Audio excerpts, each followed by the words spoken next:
Maintenant, je vous avais parlé tout à l'heure du potentiomètre. Le potentiomètre, il a 3 branches. La première branche, ça va être une que l'on va relier au 5 volts. On va le relier comme ça. La première branche du potentiomètre. Alors j'appellerais ça aussi de temps en temps un potard, pour aller plus vite. Un potentiomètre ou un potard. La troisième branche, celle la dernière, on va la mettre à la masse, noire. D'ailleurs sur le schéma c'est marqué borne 1, borne 2. Et au milieu ça s'appelle curseur.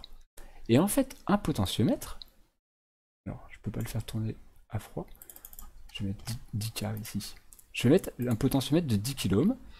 Un potentiomètre, c'est 2 résistances sur lesquelles on va être en mesure de... On va pouvoir faire varier la résistance 1 par rapport à la résistance 2. La résistance globale de mon potentiomètre, de tout ça, ça va toujours être la même chose. Par exemple, ici, si j'ai 2 résistances avec une qui fait 5 kg et l'autre qui fait 5 kg, vous sentez le truc venir. Ici, on a 2 résistances qui font 10 kg. Là, on a un potentiomètre qui fait 10 kg. Et bien, quand je vais bouger mon bouton, je vais, en fonction du sens dans lequel je vais soit avoir une résistance qui va être une résistance en haut du pont qui va être plutôt à 1 et plutôt à 9 au début. Si je tourne plutôt vers la droite, petit à petit, ma résistance de droite, elle va diminuer. Donc elle va descendre 9, 8, 7, 6, 5, 4, 3, 2, 1. Et celle-ci, elle va augmenter, mais dans la même proportion. On aura toujours une branche qui fait 10 kg, mais on va avoir plus ou moins de R1 par rapport au R2 en fonction de là où on est rendu. Si on est rendu à 50%, on va avoir exactement R1 égale R2, ici, dans le schéma équivalent de ça. Si on est complètement à gauche, alors dans ces cas-là, on va court-circuiter carrément la deuxième résistance. Si on est complètement à droite, le contraire, on va court-circuiter l'autre. On va avoir l'alimentation, elle va passer directement comme ceci, au lieu de passer par celle-là, puisque le curseur va bypasser le truc. Si je voulais... Ah, j'ai un dessin qui est pas mal sur le blog. Alors... ça va pas être ici. Il faut juste que je retrouve la page. Où est-ce que je parlais du potentiomètre? Je me rappelle plus. Je me rappelle plus. Sur le blog, il y a un endroit dans le blog, je parle du potentiomètre. Je vais pas me rappeler où ça, évidemment. C'est dommage. C'était le cas idéal. Ah bah voilà, c'est parfait, c'est exactement ça. Le potentiomètre, il est comme ça. Il est représenté... Je vais zoomer un petit peu. Hop, là. Le potentiomètre, il est comme ça. Il est symbolisé par une sorte de grosse résistance. Salut Talon. Ouais, on peut dire qu'il y a un pont dedans. En fait, il fait pareil qu'un pont diviseur de tension. Imaginez, ça c'est votre potentiomètre qui fait 10 kΩ. Et vous avez votre petit curseur qui va se balader au milieu. Eh bien, si vous êtes au début, si vous mettez la sortie VS, VS il sera pris sur le C. Si vous êtes ici, vous aurez la partie R1 ici qui sera petite et la partie R2 qui sera grande. Et si votre flèche elle est plutôt vers la fin, la partie R2 sera petite et la partie R1 qui est devant sera grande. Vous voyez? Ici, si mon curseur il est pile poil au milieu, j'ai R1 égale R2. Si mon curseur il est plutôt à gauche, j'ai mon R1 qui est plus grand que le R2. Et si mon curseur il est plutôt à droite, j'ai mon R2 qui est plus petit que mon R1. Et on va pouvoir le mettre en évidence avec nos petits... Alors lui pour l'instant, j'en ai pas besoin. Avec nos petits multimètres. Je vais les mettre en mode résistance, tous les deux. Voilà. Et je vais les brancher tous les deux. Alors, je vais en brancher un sur le côté positif. Et l'autre, je vais le brancher sur le côté négatif. Peu importe le sens des fils, c'est une mesure de résistance. La résistance n'a pas de sens. Pourquoi il veut pas? J'ai fait quoi comme bêtise? Je suis bien en résistance. Ah, parce que je suis alimenté, c'est pour ça il veut pas? Attends. Si on fait comme ça, il va bien vouloir. Voilà. C'est parce que j'avais un courant qui passait. J'avais mon 5 volts qui était dans le circuit, du coup ça lui a pas plu. Normal. On mesure une résistance hors alimentation. Donc j'ai celui-là qui va mesurer la partie gauche et j'ai celui-là qui va mesurer la partie droite. Il y en a un qui mesure R1 et l'autre qui mesure R2 en quelque sorte. Imaginons, je me mets complètement à gauche. On voit que mon R1, ma partie On va le symboliser comme ça. Je vais faire le pont diviseur de tension, mais à plat. Au lieu de le mettre à la verticale, je vais le mettre à l'horizontale. Si je me mets complètement à gauche, on voit que le R1, donc la partie gauche du pont, sera à 0, et la partie R2 sera à 10K. Donc celle-ci sera plus importante que celle-là. Si j'avance, et que je me mets par exemple au milieu, on voit que je suis pile à 5K d'un côté, 5K de l'autre. Donc la tension que je mesurerai au milieu sur le curseur, ça sera 5 volts, 2 volts 5, pardon.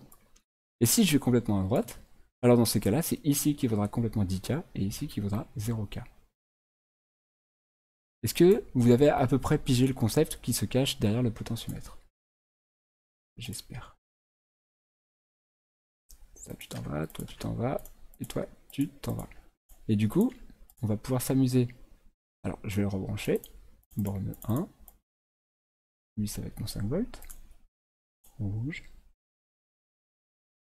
Et noir. Rouge et noir. Et je vais mesurer la tension. Alors, celui-là, je vais le remettre par rapport à la masse, comme d'habitude. Hop. Noir. Et celui-là, je vais mesurer la tension présente sur le curseur. Donc là, le curseur, il est relié à rien du tout, à part mon appareil de mesure. On va bien se mettre en tension. Un petit fil vert, pourquoi pas. Donc là, je vais mesurer... Hop, je peux pas changer le curseur quand il est comme ça. Je vais mesurer la tension à la sortie, au niveau du curseur. Quand je tourne le bouton, qu'est-ce qui se passe? Donc là, mon bouton, il est tourné tout à droite. Je vais juste rajouter une dernière petite chose. Je vais remettre lui dans le circuit. Comme ça, on verra que le courant est toujours le même. On verra que le courant ne change pas. Ça me paraît important. Voilà, rose. Et rouge. Voilà, parfait.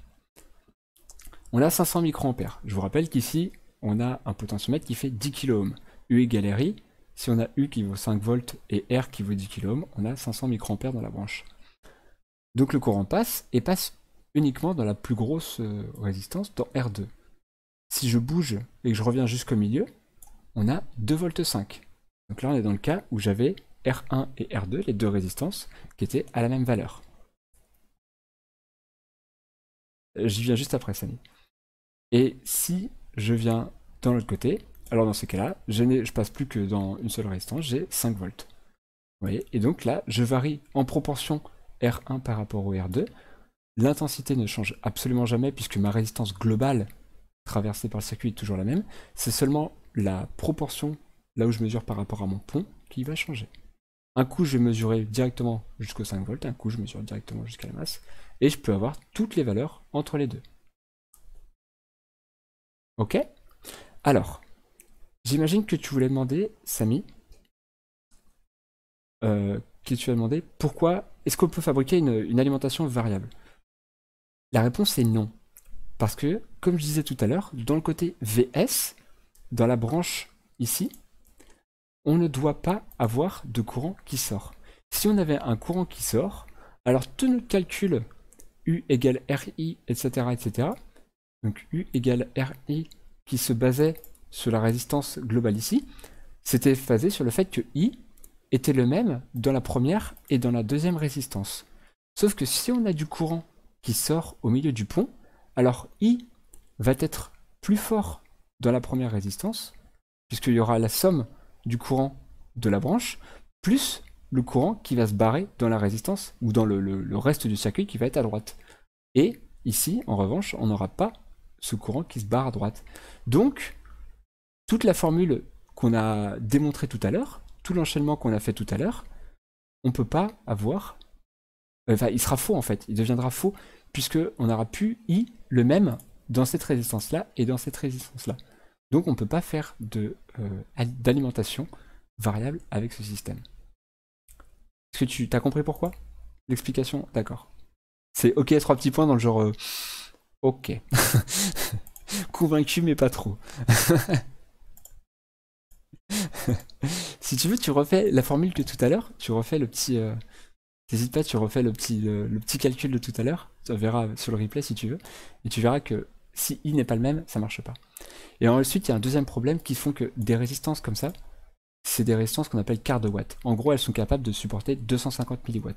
Si tu faisais une alimentation, ça sous-entend que tu veux faire passer du courant et elles vont cramer. Si jamais tu veux faire passer un peu plus de courant dedans, ça va cramer, donc ça marcherait pas. Par contre, on peut s'en servir, le potentiomètre, on peut s'en servir comme référence de tension, et derrière avoir un équipement qui lui sera capable de multiplier le courant qui est possible à faire passer. Là, le 2,5 V, le 3 V, etc., ça nous servira de référence à l'appareil qui, lui, générera le courant, etc., de son côté. Salut Dystrophine. Mais ça sert à quoi alors? Et ben voilà, un exemple, justement, lui, il impose la référence, il impose la valeur, 0 V, 1 V, 2 V 3, 2 V 4, 2 V 5, 2 V 6, il impose la valeur, et derrière, tu as un appareil qui va lire cette valeur, et la calquer pour faire une alimentation variable, par exemple. Je sais pas si tu as déjà vu des alimentations de laboratoire qui sont comme ceci. Alors, je vais essayer de la trouver. Bloc d'alimentation. Des alimentations comme ça, par exemple. Donc là, tu vois, tu as une alimentation, et ici, tu as un potentiomètre. Et bien, le potentiomètre qui est ici, c'est pas lui qui va servir à... qui fait le pont diviseur de tension. C'est pas... Là, il y a un pont diviseur de tension, comme ici, comme cet appareil-là. Sauf que la valeur du curseur ici, c'est pas elle. Le courant, il transite pas dans ce machin-là.